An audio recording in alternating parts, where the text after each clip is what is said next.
تو اہلیت تو معلوم ہو جاتی، لیکن مستقبل میں جو دعویداریاں ہونی تھیں وہ اس ذمہ داری کو ادا کرنے کے لائق نہیں ہے. یہ بات، یہ پیغام اللہ کی طرف سے نہ پہنچ پاتا، اس کو کلیئر کرنا تھا. لہذا لگتا یہ ہے کہ اللہ کچھ کر رہا ہے اور نبی کچھ کر رہے ہیں. مقصد ایک تھا، ذریعہ الگ الگ تھا. مقصد دونوں کا تھا، یہ اہل ہے اور یہ اہل نہیں ہے. ذریعہ الگ الگ بنایا گیا، ایک نے بھیجا ایک نے بلایا. ذریعے الگ الگ رہے، مقصد ایک رہا. تو پتہ یہ چلا کہ جب مقصد ایک ہو اور ذریعہ الگ الگ ہو تو یہ ٹکراؤ نہیں ہوتا. مقصد تھا اہلیت اور نااہلیت کا بتانا، اللہ نے واپس بلا کے بتایا، پیغمبر نے بھیج کے بتایا. میرے عزیزو، ائمہ طاہرین کا مقصد کیا ہے؟ دین کو بچانا، دین کی حفاظت کرنا. اب یہ ہے مقصد. اس کے لیے ذریعے الگ الگ ہوں گے. جب تلوار کھینچ کے دین کی حفاظت ہوگی تو تلوار کھینچی جائے گی، اور جب قلم سے سلو کر کے دین کی حفاظت ہوگی تو سلو کر کے یہ کام انجام دیا جائے گا. مقصد ایک ہے، ذریعہ الگ الگ ہے.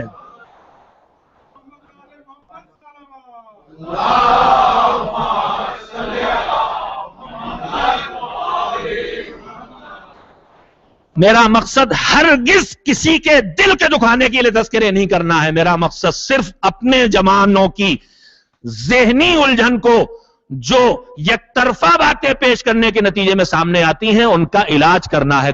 جو سچ جس چیز کو سمجھے وہ اس کو مانے. میں ایک گفتگو کر رہا ہوں عقلی بنیادوں پر، علمی بنیادوں پر، اور اس میں قرآن مجید کی آیات اور ان واقعات کا سہارا لے رہا ہوں جس سے پوری عالم اسلام میں کوئی انکار نہیں کر سکا. اس واقعے سے سورہ بات کے نزول میں جہاں جی چاہے گا جا کے پڑھ لیجئے، یہ تفصیل آپ کو پڑھنے کو ملے گی. تو مگر میں نے کہا تھا کہ ایک آپ کی پریشانی ہے کہ امام اور امام کے فیصلوں میں اختلاف ہے. یہاں اللہ اور رسول کے معاملات الگ الگ ہیں، لیکن میں نے عرض کیا تھا میں الجھن تھوڑی بڑھا کے رکھوں گا. اب ایک نمونہ اور باقی رہ گیا اور اس سے زیادہ وقت بھی باقی نہیں رہ گیا. اللہ کا فیصلہ ایک جگہ کچھ دکھائی دیتا ہے، ایک جگہ کچھ. بات تو ہو گئی ہے، مکمل ہو گئی، لیکن نمونے دماغ میں پڑے رہے تو حرج کیا ہے. دو بڑے پیغمبر گزرے ہیں، اولو العزم، جن کا سابقہ دشمنوں کے ذریعے آگ سے ہوا ہے. کون کون ہے بتائیے؟ جناب ابراہیم تو سبھی بتا دیں گے، دوسرا نام بتائیے. ہاں، جناب موسیٰ علیہ السلام. نوجوان شاید متوجہ نہیں ہے، یا ممکن ہے کہ یہ جناب موسیٰ کی زندگی کا حصہ کم ان کے سامنے آیا ہو. جناب ابراہیم کا واقعہ تو ہم سب کو، آپ کو معلوم ہے. کتنی بڑی آگ جلائی تھی نمرود نے؟ اتنی بڑی کہ پرندے جس اونچائی پہ بھی اڑتے ہیں، اب تو ہوائی جہاز جو اڑتا ہے اس کی اونچائی معلوم ہے، تو پرندوں کی کس اونچائی پہ اڑتے ہیں بتائی ہے ہم آپ کو. جن اونچائیوں پر پرندے آسمانوں میں اڑتے ہیں وہ آگ اتنی بھیانک تھی کہ اگر وہاں اس حصے پہ اوپر آسمان میں جہاں سے جو پرندہ اونچائی پہ اڑ رہا ہو وہ اڑ جائے تو جل کے گر جاتا تھا. مجھے نہیں پتا کتنے 100 میٹر یا اس سے اوپر، مجھے نہیں پتا. میں نے کبھی اب کوشش کروں گا کہ یہ بھی دیکھ لوں کہ سب سے اونچا پرندہ کتنی اونچائی پہ اڑتا ہے. آپ بھی کوئی دیکھ کے مجھے بتا دے گا تو اچھا ہوگا. جوانوں سے کہہ رہا ہوں کہ سب سے اونچائی پہ کون سا پرندہ، کون سی چڑیا، کون سا برڈ سب سے اونچائی پہ اڑتا ہے؟ روایت میں کوئی قید نہیں ہے کتنی اونچائی پہ. جو بھی پرندہ اس اونچائی پہ اڑتا تھا وہ جل جاتا تھا. ایک آگ اتنی بڑی جلا لی کہ اس کے نزدیک جب آسمان میں اتنے اوپر تک ہے تو سائڈ میں بھی تو ہوگی. جنگلوں میں آگ لگتی ہے، آپ نے دیکھا کتنی دور سے تپش آنے. ایک گھر میں آگ لگ جائے، ایک گھر میں ایک گیس کا چولہا جلتا ہے تو وہ بھی تھوڑی دور سے حرارت اس کی محسوس ہونے لگتی ہے. اتنی آگ جلا لی جلانے کے لیے کہ اب ڈالا کیسے جائے. تو ترکیب کیا نکالی؟ جو ہماری آج کی آپ کی توپ ہے، اس وقت وہ منجنیق غلیل دیکھی ہے کسی نے؟ پتہ نہیں اب باقی بھی رہ گئی کہ نہیں. ربر کی وہ بنا کے، تو اسی ٹائپ کی ایک چیز جس میں رکھ کے دور سے پھینکا جائے. تو جناب ابراہیم اس منجنیق میں رکھ کے، گویا توپ میں رکھ کے پھینکے گئے تھے آگ میں. اس لیے کہ قریب جائیں گے تو پہنچانے والے ہی جل جائیں گے. اس میں پھینکے گئے تھے. اتنی بڑی آگ میں جا کے جناب ابراہیم جلے؟ بولیے نہیں جلے نا. اور جناب موسیٰ کی زندگی کا واقعہ کیا ہے؟ اب وہ پوری زندگی مجھے نہیں دہرانا. جناب موسیٰ کی پیدائش سے پہلے فرعون کو ساحروں نے، جادوگروں نے، خدا کی خدائی چلانے والوں نے، جن کا خدا محتاج ہے، اتنا بڑا خدا ہے کہ اسے خود علم نہیں کمبخت کو، مگر ایسی قوم کا خدا ہے جو یہ نہیں سوچتا کہ علم تو ہم اسے دیتے ہیں اور خدا یہ ہمارے اوپر کرتا ہے. بتایا کہ نجومیوں نے بتایا، جوڑ گانٹھ والوں نے. خیال رکھیے گا یہ نجومیوں کی بات جہاں بھی آتی ہے اسی سائڈ پہ اپوزٹ پہ ہی آتی ہے ہمیشہ. میں مولا کائنات کے ارشادات پڑھ رہا تھا، میں مربوط تو نہیں مگر اس بات کو کہتے ہوئے جملہ یاد آ گیا. میں اپنے بچوں، اپنے بھائیوں اور بہنوں سب سے کہنا چاہتا ہوں، اعتراض کی ایک وجہ صلح حسن پر یہ بھی ہے کہ ہم سب کو لڑائی اچھی لگتی، ہمیں صلح اچھی نہیں لگتی، فطرت میں یہ ہے. سڑک پر لوگ ایک دوسرے سے ہاتھ ملا رہے ہوں، کبھی کھڑے ہو کے دیکھتے ہیں آپ کیا رہے ہاتھ ملا رہے ہیں؟ دو لوگ ایک دوسرے سے گلے مل رہے ہوں، کھڑے ہو کے دیکھتے ہیں کبھی نہیں. اور کہیں دو آدمی مار پیٹ کرنے لگے، پیر بریک پہ چلے جائیں گے، سڑک پہ جام لگنے لگے گا، تو ہمیں لڑائی اچھی لگتی. اس لیے بھی الجھن ہوتی ہے، بس امام حسن حسین لڑے. جوش ملی آبادی کے لوگ بہت عقیدت مند ہیں، لیکن وہ خان صاحب تھے، پٹھان تھے، انہیں بھی خالی لڑائی پسند تھی، وہ امامت کو پسند نہیں کرتے تھے. انہوں نے حسن مجتبیٰ کی صلح کی تعریف کبھی نہیں کی. علی اور حسین کی خالی جنگ کی تعریف کی ہے، غور کر لیجئے گا جا کے. کچھ لوگوں کو برا تو لگے گا. تو ہمیں لڑائی پسند ہے، ہمیں صلح پسند نہیں ہے. جہاں لڑائی ہے اچھائی ہے کہ برائی؟ برائی ہے بھائی، کہہ تو لیجئے، نہ مانیے. کہ گھر کی رونق کسی لڑائی سے ہوتی ہے، سناٹا گھر میں چھا جائے گا، ہمارے لیے تو اچھا ہے، ورنہ قبرستان گھر ہو جائے گا. ٹھیک ہے. تو میرے عزیزوں، جب کوئی لڑائی ہوتی جو ایک بری چیز ہے تو ہم رک کے دیکھنے ہی لگتے کیا ہو رہا کیا ہو رہا ہے کیا ہو رہا ہے. مولا علی کو یہ نہیں پسند. روایت کہتی ہے، اسی نہج البلاغہ کے خطبہ، مجھے دماغ میں تو نہیں رہ گیا وہ حوالہ، لیکن ہے نہج البلاغہ میں، کہ کوئی مجرم پکڑ کے لایا گیا تھا کوفے میں. کوئی جرم کیا ہوگا اس نے، جو غلطی کی ہوگی. ہمارے ہاں بھی ہوتا ہے نا، پولیس جب کسی کو ارسٹ کرتی ہے تو ایک بھیڑ اس کے ساتھ چلتی ہے. مجھے پاکستان کا حال معلوم نہیں رہ گیا، اس لیے ارسٹ ہونے والے کے ساتھ بھیڑ چلائیں گے، کیا معلوم کہاں سے گولیاں چلنے لگیں. لیکن عام طور پر یہ ہوتا ہے، کوئی پکڑا گیا، کچھ ہوا تو 150 لوگ اس کے ساتھ لگے ہوئے. تو کوئی مجرم مولا کی خدمت میں گرفتار کر کے لایا گیا، اس کے ساتھ ایک بھیڑ آ گئی. مجھے مولا کے الفاظ بھی بینی یاد نہیں رہ گئے، اب دوبارہ روایت ڈھونڈ کے الفاظ بھی لکھ لوں گا. لیکن اس کا پیغام یہ تھا کہ مولا اس بھیڑ سے ناراض ہوئے اور اس لہجے میں خطاب کیا کہ میں اپنی زبان میں کہہ رہا ہوں کہ کمبختو، ہمیشہ برائی کے موقع پہ دکھائی دیتے ہو، کبھی اچھائی پہ جمع نہیں دکھائی دیتے. بہت بڑا پیغام ہے اس میں عزیزوں، تاکہ کبھی اچھائی پہ بھی ایک ساتھ دکھائی دیا کرو. ایسی بھیڑ کسی اچھے کام پہ بھی لگ جایا کرے. ہمیشہ تمہاری بھیڑ جو لگتی ہے وہ ہمیشہ کسی برائی کے موقع پہ لگتی ہے. تو یہ ایک اس قوم سے نہیں ہے، خطاب ہے کہ برائی ہو تو نگاہیں جھکا کے ہٹو، تاکہ برائی بڑھے نہیں، پھیلے نہیں، تمہارے دماغوں میں اس برائی کا خیال بھی نہ آئے. لیکن کہیں اچھائی دکھائی دے تو سمٹو، تاکہ وہ اچھائی تمہاری طرف بھی منتقل ہو جائے، شاید تمہارے اندر بھی کچھ خوبی پیدا ہو جائے، کچھ خوشبو آ جائے اس کی. برائی کے پاس کھڑے ہوگے تو بدبو آئے گی اس کی، اگر آئے گی. مولا نے اسی لیے جملہ فرمایا ہے کہ برائی نہیں انل منکر اس لیے ضروری ہے کہ جہاں کوڑے کا ڈھیر ہوتا ہے، جب وہاں سے کوئی ہوا گزرتی ہے تو اس کی بدبو لے کے جاتی ہے، اور جہاں خوشبو والے پھول ہوتے ہیں تو وہاں سے ہوا گزرتی ہے تو خوشبو لے کے آتی ہے. تو نیکیوں کے ڈھیر لگاؤ تاکہ ماحول میں خوشبو رہے، معاشرے کو معطر کرتی رہے نیکیوں سے. برائیوں کو صاف کرو تاکہ ماحول میں بدبو نہ آنے پائے اور کرداروں کو بدبودار نہ بنانے پائے. ایک صلوات بھیج دے محمد و آل محمد علیہ السلام.